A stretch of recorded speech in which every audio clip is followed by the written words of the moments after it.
Hello student, welcome to this channel non education point. My name is Hina Takkar और class 11 microeconomics का chapter number 8 जो है producer equilibrium हम start करने जा रहे हैं। तो स्टार्ट करते हैं।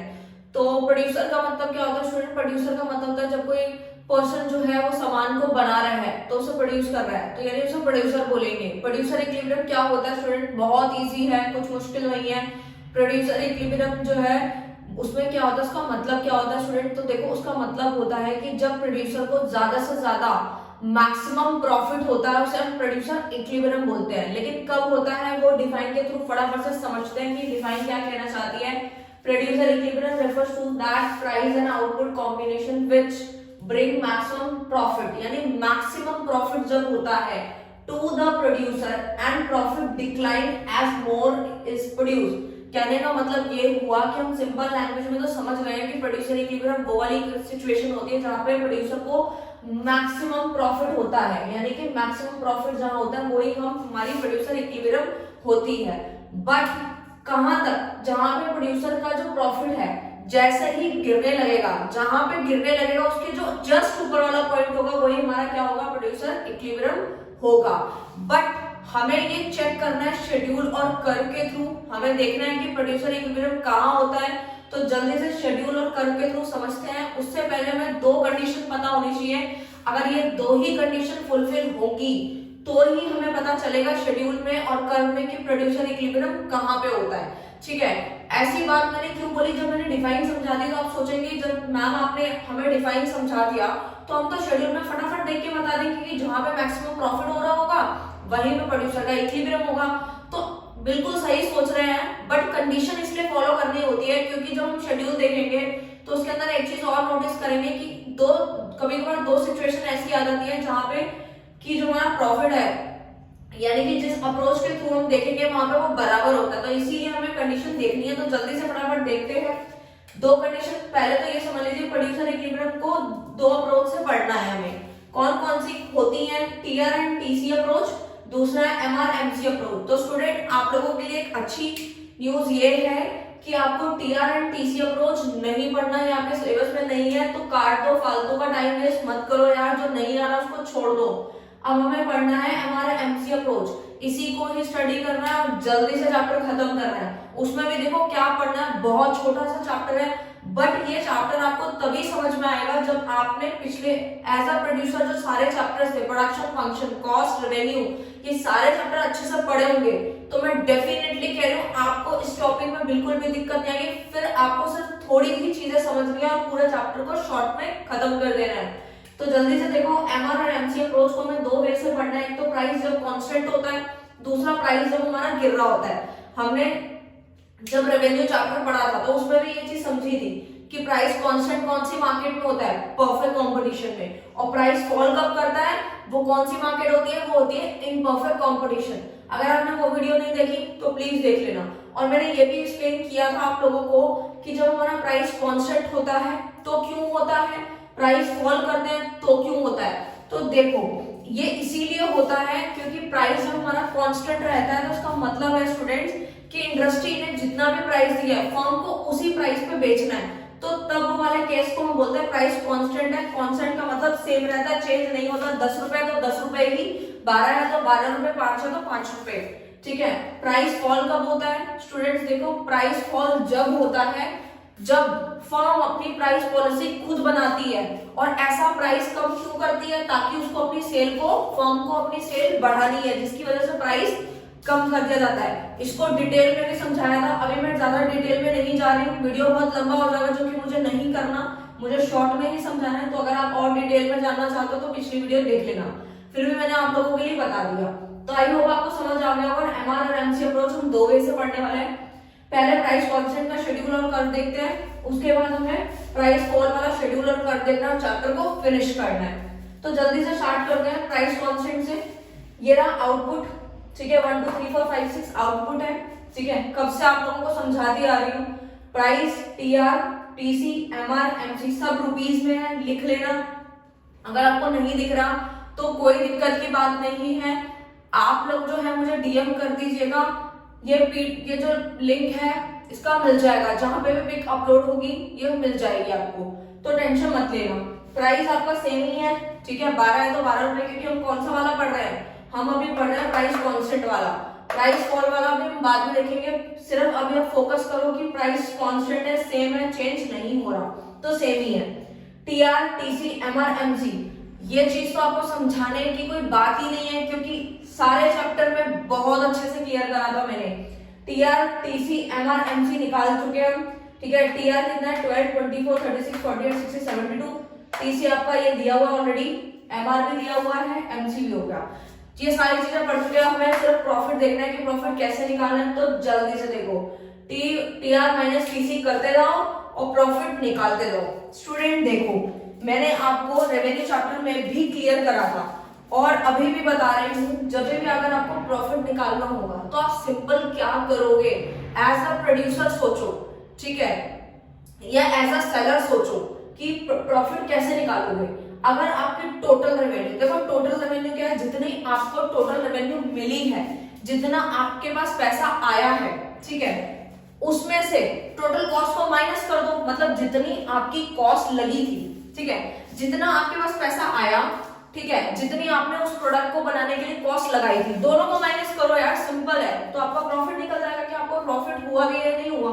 तो जल्दी से देख लेते हैं, तो देखने की कोशिश करते हैं। सबसे पहले टीआर वाला कॉलम कहाँ है, ये रहा, मैंने ऊपर टिक लगा दिया है, तो कंफ्यूज मत होना, टीसी ऊपर टिक लगा दो, ठीक है, पेपर में कंफ्यूज मत होना, आप लोग पेंसिल से स्टार टिक कुछ भी लगा देना, ऐसे करने से आपके कभी भी कैलकुलेशन में दिक्कत नहीं होगी, ना ही आपको कंफ्यूजन होगी कि मुझे कौन से टेबल में देखना है, -10 कर रहा है, ठीक है। तो टीआर और टीसी को माइनस करते जाओ डायरेक्टली, 12 में से 13 माइनस करेंगे, छोटे में से बड़ा माइनस कर रहे हैं, तो -1, यानी कि हमें यहाँ पे 1 रुपए का लॉस हो रहा है, ठीक है, फायदे में नहीं हम लोग। क्यों नहीं है, क्योंकि देखो आपको 12 रुपए मिल रहे हैं, ठीक है, और 13 रुपए तो आपकी कॉस्ट ही आई थी, तो आप तो 1 रुपए माइनस पे चल रहे हैं अभी, ठीक है। 24 रुपीज आपको मिले, 25 आपने खर्च किए थे, तो भी आप नुकसान में है, ठीक है। हम कौन सा वाला पॉइंट ढूंढने की कोशिश कर रहे हैं स्टूडेंट, प्रोड्यूसर इक्विलिब्रियम वाला पॉइंट ढूंढने की कोशिश कर रहे हैं कि वो कहां पे है। ये दो सिचुएशन में तो है ही नहीं, क्योंकि यहाँ पे तो मैक्सिमम प्रॉफिट हो ही नहीं रहा प्रोड्यूसर को, ये दोनों के दोनों खत्म। 36, 24, हाँ जी यहाँ पे दिखाई दे रहा है, क्यों, क्योंकि यहाँ पे टोटल रेवेन्यू आपका 36 है और टोटल कॉस्ट आपकी 34 है, यानी 2 रुपए का प्रॉफिट हमें यहाँ दिखाई दे रहा है एग्जैक्टली। बट मैक्सिमम वाला देखना है ना, हमें आगे भी देख लेते हैं कि मैक्सिमम कितना है। 48 रुपीज हमें रिसीव हुआ, 42 हमारे खर्च हुए, 6 रुपीज का प्रॉफिट। 60 रुपीज हमें मिले, 54 हमारे खर्च हुए, 6 रुपीज का प्रॉफिट, ठीक है। अब हमें ये यहां तक ये समझ आ रहा है कि मुझे 6 और 6 दो बार दिख रहा है, यानी कि यहां तक देख चुके हैं। अब लास्ट एक और देख लेते हैं, 72 रुपीज मुझे रिसीव हुआ, बट टोटल कॉस्ट आ रही है मेरी 68 रुपीज, यानी कि फायदा तो हुआ है बट 4 रुपए का, पहले 6 का हुआ था, अब 4, यानी प्रॉफिट अब कम हो गया है। तो बहुत सिंपल, अब हमें ये दोनों कंडीशन यहाँ अप्लाई करके देखनी है, दोनों जहां पे अप्लाई हो जाएंगी वहीं पे मेरा प्रोड्यूसर इक्विलिब्रियम वाला पॉइंट हो जाएगा। तो जल्दी से देखते हैं। पहली कंडीशन ये है कि एमसी और एमआर बराबर होना चाहिए, पहले तो चेक कर लेते हैं। मैक्सिमम प्रॉफिट मुझे दो जगह दिखाई दे रहा है जी, यहाँ पे 6 और 6। दूसरा मैं यहाँ देख रही हूँ एमसी एंड एमआर जो है वो बराबर होना चाहिए जी। कौन से पॉइंट पे एमआर और एमसी, एक तो ये सेकंड यूनिट पे और दूसरा 5th यूनिट पे, दोनों यूनिट पे ही मेरे को एमआर और एमसी बराबर दिख रहे हैं मेरी कंडीशन के अकॉर्डिंग, यानी फर्स्ट कंडीशन यहाँ दोनों फुलफिल हो रही है। तो प्रोड्यूसर इक्विलिब्रियम हो सकता है यहाँ पे, बट अभी नहीं पता चला, अभी सिर्फ एक ही कंडीशन फुलफिल हुई है, सेकंड वाली भी देखनी है। सेकंड क्या कह रही है, MC is greater than MR after MC and MR, यानी कि हमें ये चीज देखनी है, कब देखनी है, MC जो है वो ज्यादा होना चाहिए MR के, ये सिचुएशन हमें देखनी है। चलो देख लेते हैं MC और MR, नीचे की तरफ देखते हैं। जब हमारा यहाँ पे इक्वल आ रहा था तो उसके नीचे देख लेते हैं कि इन दोनों में ज्यादा कौन सा है। देखो MR और MC, इस केस में MR ज्यादा, यानी कि सेकंड कंडीशन यहाँ पर फुलफिल नहीं हो रही। चलो जी नीचे वाला देख लेते हैं जी, यहाँ 5th यूनिट पे दोनों बराबर थे, इसके नीचे देख लेते हैं कि MR ज्यादा है या MC। एग्जैक्टली MC जो है वो ज्यादा है अकॉर्डिंग टू MR, तो यानी कि ये वाली सिचुएशन जहां पे उसको कम हो रहा होगा, मैंने अभी बताया था जहां पे ये सिचुएशन फुलफिल कर देगी जस्ट उसके ऊपर वाली जो यूनिट है वही हमारा प्रोड्यूसर इक्विलिब्रियम हो जाएगा। क्या हो जाएगा? Producer equilibrium. तो आप ये लिख लीजिए, 5th यूनिट पे प्रोड्यूसर इक्विलिब्रियम मुझे दिखाई दे चुका है, दोनों कंडीशन भी फुलफिल हो चुकी है।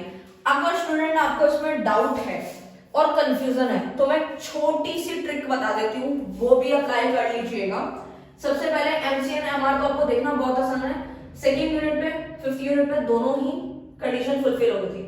अगर आप ये सेकेंड यूनिट में सेकेंड कंडीशन में कंफ्यूज हो रहे हैं तो बस ये चेक कर लेना, जहां पे ये दोनों इक्वल है उसके जस्ट नीचे वाले में ये चीज चेक करना कि एमसी बढ़ता हुआ नजर आना चाहिए।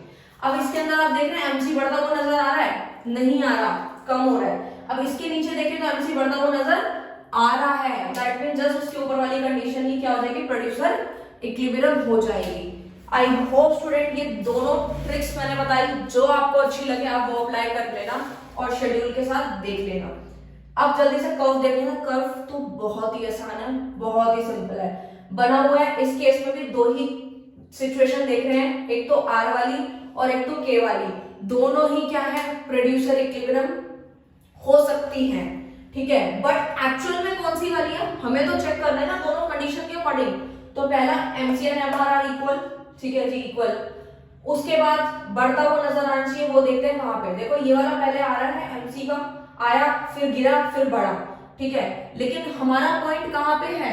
वो वाला जहां पे हमारा एमसी जो है वो ग्रेटर देन एमआर होना चाहिए। तो ये सिचुएशन हमें के पे दिखाई दे रही है, तो के is the equilibrium, producer equilibrium वाला पॉइंट है हमारा के पॉइंट। आप लोग लिख लीजिए, आपको पेपर में कुछ नहीं करना, शेड्यूल बना के प्रॉफिट लिखना है, ठीक है। अब काफी सारे बच्चे जो है परेशान हो जाते हैं शेड्यूल को लेके कि शेड्यूल क्या हमें रटना होता है। तो रटने की कोई बात नहीं है, रटना चाहते हो तो आपकी मर्जी है, लेकिन अगर आप खुद के कुछ नंबर्स लेना चाहते हो तो प्लीज फॉर्मूले के अकॉर्डिंग देख लेना, वो आगे पीछे मत कर देना, ठीक है। प्राइस कांस्टेंट ही लेना उस केस में। और कर्व बनाना तो बहुत इजी है, आपको पॉइंट दिखा के बस बताना है कि प्रोड्यूसर इक्विलिब्रियम कहां पर है। जल्दी से इसके पॉइंट्स को समझ लेते हैं। वैसे तो पहले समझ रखे हैं लेकिन फिर भी समझ लेते हैं हम लोग। इसमें यही बताया कि when price constant firm can sell any quantity of output of the price fixed by the market. ये चीज मैंने आप लोगों को ऊपर ही क्लियर कर दिया है। Price AR are the same, ये भी आप देख पा रहे हैं कि जो प्राइस है और एआर जो होता है सेम लेवल ऑफ आउटपुट होता है। प्रोड्यूसर का मकसद क्या है? ज्यादा से ज्यादा लेवल को प्रोड्यूस करे और ये वाली कंडीशन दोनों को फुलफिल करे, वही हमारी प्रोड्यूसर इक्विलिब्रियम। मतलब जो चीज आपको मैं हिंदी में समझा चुकी हूँ वही आप लोगों के लिए मैंने यहाँ पे इंग्लिश में लिखी है ताकि आपको प्रेजेंटेशन एग्जाम में देने में बहुत इजी हो। उसके बाद MC MR 2 unit 5th unit, ये भी आपको बहुत क्लियर करके 5th यूनिट बता दिया है, ये भी मैं बता चुकी हूँ। बस जल्दी से ये 3 पॉइंट समझ लीजिए। एआर एंड एमआर कर्व जो है स्ट्रेट लाइन है, पैरेलल टू एक्स एक्सिस है। ये पिछली वीडियो में भी हम लोगों ने पढ़ रखा था कि जो एआर है और एमआर कर्व जो होते हैं जो बन रहे हैं वो स्ट्रेट लाइन है, पैरेलल टू एक्स एक्सिस है। ओके फाइन, ठीक है। AR and MR this one, ठीक है, पैरेलल टू एक्स एक्सिस है। क्यों है? बहुत अच्छे से एक्सप्लेन किया था स्टूडेंट, मैंने वो वीडियो नहीं देखा तो प्लीज देख लेना। MC is U shape because of law variable proportion, ये तो 50 बार बता दिया आप लोगों को, इसमें तो आपको डाउट रहना ही नहीं चाहिए कि जब भी हमारा कर्व U shape बनता है तो उसका रीजन क्या होता है student? Law variable proportion. Very simple. Last point, उसके बाद ये टॉपिक खत्म। Point K is the equilibrium because two condition is fulfilled। Point K ही हमारा क्या है? प्रोड्यूसर इक्विलिब्रियम है, क्योंकि दोनों ही कंडीशन इसके अंदर फुलफिल हो रही हैं। आई होप स्टूडेंट आपको ये जो टॉपिक है वो अच्छे से क्लियर हो गया होगा। अब हमें पढ़ना है फॉल इन प्राइस वाला, ठीक है। तो जल्दी से आप इसका स्क्रीनशॉट लो और जल्दी से नोट डाउन करो, फिर हम लोग ये स्टार्ट करते हैं। तो जल्दी से करो, फिर देखते हैं थोड़ी देर में। एक जो है एमआर एमसी अप्रोच से प्राइस कांस्टेंट पढ़ चुके हैं। अब हमें लास्ट टॉपिक कवर करना है, उसके बाद ये चैप्टर फिनिश हो जाएगा। यानी कि हम पढ़ने जा रहे हैं एमआर एमसी अप्रोच को जब हमारा प्राइस जो है फॉल करता है। फॉल मतलब कम होता है, तो हमारा कहाँ पर प्रोड्यूसर इक्विलिब्रियम होगा? शेड्यूल में और कर्व में। तो जल्दी से देखने की कोशिश करते हैं। तो स्टार्ट कर रहे हैं हम लोग। प्राइस जो है फॉल हो रहा है, कब होता है? इन परफेक्ट कॉम्पिटिशन में। अभी आपको बता दिया था फुल एक्सप्लेनेशन के साथ, ठीक है। तो आउटपुट क्या है? 1 2 3 4 5 हमारे आउटपुट है। Price TR TC MR MC already आप लोगों को पता है क्या होता है। हमें फटाफट से प्रॉफिट निकालना है। प्रॉफिट कैसे निकलेगा? टोटल रेवेन्यू में से टोटल कॉस्ट को माइनस कर देना है, तो क्या निकल जाएगा? प्रॉफिट निकल जाएगा। प्रॉफिट निकालने के लिए देख रहे हैं हम लोग, सबसे पहले टीआर और टीसी वाले कॉलम को देखो फटाफट से, मैंने टिक लगा दिया है, ठीक है। अब देखो फटाफट से, यानी कि मेरे को 8 रुपए मिले रेवेन्यू, मतलब मेरे पास टोटल रेवेन्यू 8 रुपए आया और मेरी कॉस्ट आई थी 6 रुपए, मतलब 2 रुपए का प्रॉफिट है, बिल्कुल सही। टोटल रेवेन्यू 14 था, टोटल कॉस्ट 11, 3 रुपए का फायदा, 3 रुपए का प्रॉफिट, ओके। अब हमें यही देखना है कि हमारा प्रोड्यूसर इक्विलिब्रियम कहाँ पे है, कहाँ पे होता है स्टूडेंट, जहां पे मैक्सिमम प्रॉफिट होता है, किसको, प्रोड्यूसर को, बट 2 कंडीशन फुलफिल होनी चाहिए, तभी पता चलेगा कि प्रोड्यूसर इक्विलिब्रियम का राइट पॉइंट कहाँ पे है, वही हम चेक करने जा रहे हैं। तो ये निकाल लिया, उसके बाद देखो 18 rupees total revenue, total cost 15, 3 रुपए का फायदा, 20 और 20 जितना मिला उतना ही खर्च हो गया था, कॉस्टिंग आ गई थी, तो 0 रुपीज का प्रॉफिट, कोई भी फायदा नहीं हुआ। 20 रुपीज की रेवेन्यू आई, 26 कॉस्ट लग गई, तो यानी कि -6 रुपीज का तो मेरे को जो है माइनस में चला गया, यानी 6 रुपए का मेरे को लॉस है। माइनस का मतलब ही क्या है कि मैं लॉस में चल रहा हूँ, फायदे में नहीं हूँ, ठीक है। तो अब हमने निकाल लिया, हम देखने की कोशिश करते हैं दोनों कंडीशन को। सबसे पहले आप लोगों को शेड्यूल ही बनाना होता है, शेड्यूल बनाने के बाद चेक करना होता है सारा। प्रॉफिट निकाल लिया, प्रॉफिट निकालना, कंडीशन चेक कर लो फटाफट से, और प्रोड्यूसर इक्विलिब्रियम बताओ कहाँ पर है। एमसी और एमआर इक्वल होना चाहिए, कहाँ पे इक्वल है, अब जरा एमआर और एमसी वाले कॉलम में देखो आपको कौन सी यूनिट पे ये इक्वल नजर आ रहे हैं। मुझे तो 3 यूनिट पे नजर आ रहे हैं, दैट मींस यहाँ पे ये 2 हैं इक्वल नजर आ रहे हैं, एमआर और एमसी, ठीक है। पहली condition fulfil. Number 2, MC is greater than MR after MC is equal to MR output level. इसका मतलब ये होता है स्टूडेंट, सिंपल लैंग्वेज में समझो कि जहां पे भी आपकी पहली कंडीशन फुलफिल हो जाती है ना, उसके जस्ट नीचे जब एक एक्स्ट्रा, यानी कि एक्स्ट्रा आउटपुट प्रोड्यूस होगा, तो उस वाले केस के अंदर एमसी जो है वो ज्यादा होना चाहिए, किससे, एमआर से। तो इसके नीचे देखो एमसी 5 है, एमआर 2 है, तो यानी एमसी क्या है, ज्यादा है। और डिफाइन में भी ये बात लिखी थी कि मैक्सिमम प्रॉफिट होगा, बट कब होगा, जब प्रोड्यूसर का प्रॉफिट पहले के मुताबिक कम होने लगेगा। जहां पे कम होगा उसके जस्ट ऊपर वाला पॉइंट ही क्या होगा, प्रोड्यूसर इक्विलिब्रियम। तो शेड्यूल में भी ऐसे ही देखेंगे कि जहां पे हमारी कंडीशन फुलफिल हो रही है, तो जब एक यूनिट एक्स्ट्रा प्रोड्यूस हो रही है, तो उस वाली सिचुएशन में देखना है कि एमसी ज्यादा होना चाहिए, एमसी बढ़ता हुआ नजर आना चाहिए हमें, ठीक है। तो वो ये वाली है, यहाँ पे बढ़ रहा, तो जैसे इसके ऊपर वाला पॉइंट ही क्या होगा, प्रोड्यूसर इक्विलिब्रियम, यानी कि 3rd यूनिट पे आप लोग लिख लीजिए। तो मैंने नीचे जल्दी से ये आप लोगों के लिए 3 पॉइंट्स लिखे, जो कि लिख के आ जाना, बहुत अच्छी प्रेजेंटेशन दे देना, सिंपल ही लिखवाया, कोई ज्यादा टफ नहीं है। शेड्यूल फटाफट से देख लिया हमने, कर्व देख लेते हैं, फिर लाइन देख के खत्म कर देंगे। जल्दी से देख लो, रेवेन्यू कॉस्ट यहाँ वाई एक्सेस पे लिया है, एक्स एक्सेस पे मैंने आउटपुट लिया है इन यूनिट्स, और यहाँ पे वाला कर्व यू शेप एमसी क्यों होता है, because of law of variable proportion. MR downward है स्लोप, ये भी आप लोगों को बहुत बार बताया स्टूडेंट कि डाउनवर्ड क्यों होता है। प्लीज मुझे कमेंट जरूर करके बताना, क्योंकि मैं भी चाहती हूँ कि आप लोगों से ये पूछा जाए कि आप लोग इस वीडियो को कितना देख रहे हैं, कितना समझ रहे हैं। तो इसका कमेंट जरूर करना कि एमआर जो है कर्व जो है वो डाउनवर्ड क्यों है, ठीक है। एमसी यू शेप होता है, लॉ वेरिएबल प्रोपोर्शन बता चुकी हूँ आप लोगों को। अब देखना है कि यहाँ पे इक्विलिब्रियम वाला पॉइंट जो है वो कहाँ पर रहेगा स्टूडेंट्स। तो जल्दी से देख के बताओ, दोनों कंडीशन को देखो कहाँ पे, एमसी एंड एमआर इक्वल होने चाहिए, थी 2 पॉइंट्स पे नजर आ रहे हैं, दिस एंड दिस, बट कौन सा वाला, MC is greater than MR, तो यानी कि ये बढ़ता हुआ नजर आ रहा है, that means E point is the producer equilibrium. बहुत ही सिंपल, वही मैंने चीज यहाँ लिखी है, 3 unit of output MCR MR equal and MC is greater than MR, ठीक है। आई होप स्टूडेंट आपको ये चीज समझ आ गई होगी। Point is the equilibrium because 2 condition are fulfilled. तो बहुत ही सिंपल लैंग्वेज में आप लोगों के लिए मैंने समझा दिया है, पूरा चैप्टर फिनिश हो गया है। इसके समरी के ऊपर मैं वीडियो बना दूंगी छोटी से छोटी, वो देख लेना, एग्जाम टाइम में बहुत काम करेगी। All the best for future, thank you so much students.